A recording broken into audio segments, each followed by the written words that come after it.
नमस्कार दोस्तों, घरेलू टोटके चैनल में आपका स्वागत है। दोस्तों, श्रावण महीने की कृष्ण पक्ष की अमावस्या को हरियाली अमावस्या के नाम से जाना जाता है।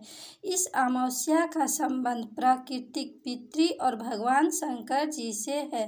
तीनों लोक से संबंध होने के कारण इस अमावस्या का अपना ही विशेष महत्व होती है। हरियाली अमावस्या नाम से ही स्पष्ट होता है कि यह अमावस्या हरियाली को समर्पित होती है। हरियाली के आगमन के रूप में जिसे मनाया जाता है। इस दिन किसान अपने वर्ष की कृषि के विकास का अनुमान लगाते हैं और शगुन करते हैं तथा उपाय भी आजमाते हैं। सावन की फुहार और बहार के साथ हरे भरे पर्यावरण का स्वागत किया जाता है। इस दिन पवित्र नदी में स्नान करके भगवान सूर्य देव को एक लोटे अर्घ्य देने से जीवन में सारी समस्याएं दूर हो जाती है। दोस्तों, अमावस्या तिथि के दिन आप सुबह उठकर पूरे विधि विधान से माता पार्वती एवं भगवान शंकर जी की पूजा करें तथा सुहागन महिलाएं इस दिन माता पार्वती की 16 श्रृंगार की वस्तुएं और सिंदूर अवश्य चढ़ाएं और उसके बाद आप किसी गरीब ब्राह्मण को इसे दान दे दें। हरी चूड़ियाँ, सिंदूर, बिंदी बांटने से सुहाग की लंबी आयु होती है और साथ ही आपके घर में खुशहाली आएगी। अच्छे भाग्य के उद्देश्य से लड़के भी चूड़ियाँ, मिठाई आदि इस दिन सुहागन स्त्रियों को भेंट देते हैं। इससे उनके जीवन और उनके भविष्य में अच्छे फल की प्राप्ति होती है। दोस्तों, यदि आप हरियाली अमावस्या के दिन पीपल और तुलसी की पूजा करेंगे तो आपके जीवन में माता लक्ष्मी जी और भगवान विष्णु जी तथा शिव जी की कृपा भी सदा बनी रहेगी। आप इस दिन पीपल तुलसी की वृक्ष की पूजा करें और फिर आप काले तिल और उसमें थोड़ी सी शक्कर मिलाकर जल अर्पित करें। उसके बाद एक घी का दीपक जलाएं। पीपल में त्रिदेवों का वास होता है, इसलिए इस दिन आप लक्ष्मी नारायण जी का अवश्य पूजन करें। और दोस्तों, उसके बाद आप पीपल वृक्ष या तुलसी वृक्ष की परिक्रमा करें और परिक्रमा करते हुए आप महामंत्र का जाप अवश्य करें। महामंत्र इस प्रकार से है: ओम नमो भगवते वासुदेवाय नमः। ओम नमो भगवते वासुदेवाय नमः।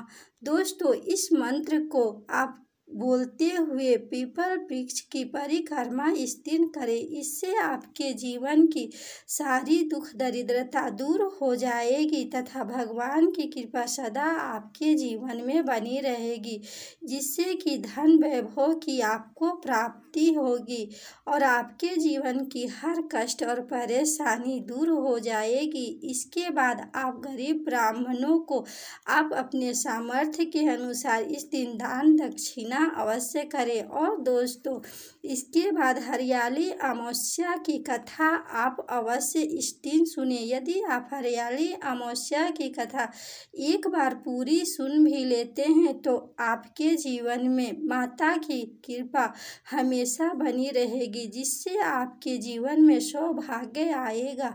एक राजा था, उसके एक बेटा और बहू थे। बहू ने एक दिन एक मिठाई चोरी करके खा ली और कहा कि चूहा खा लिया है। यह सुनकर चूहे को बहुत गुस्सा आया और उसने मन में विचार किया कि चोर को राजा के सामने अवश्य लेकर आऊँगा। एक दिन राजा के घर में मेहमान आए थे और वह राजा के कमरे में सोए थे।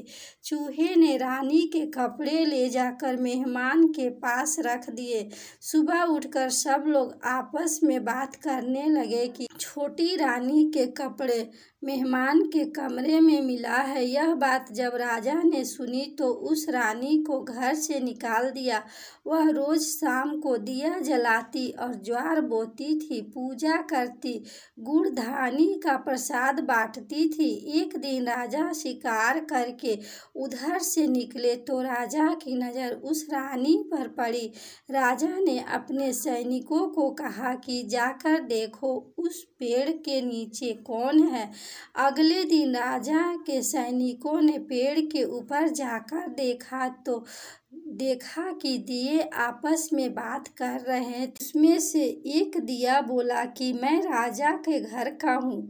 उस राजा की एक बहू थी, उसने एक दिन एक मिठाई चोरी करके खा ली थी और चूहे का नाम ले लिया था। जब चूहे को गुस्सा आया तो रानी के कपड़े लेकर उसने मेहमान के कमरे में रख दिए। राजा ने रानी को घर से निकाल दिया। वो रोज मेरी पूजा करती थी, भोग भी लगाती थी।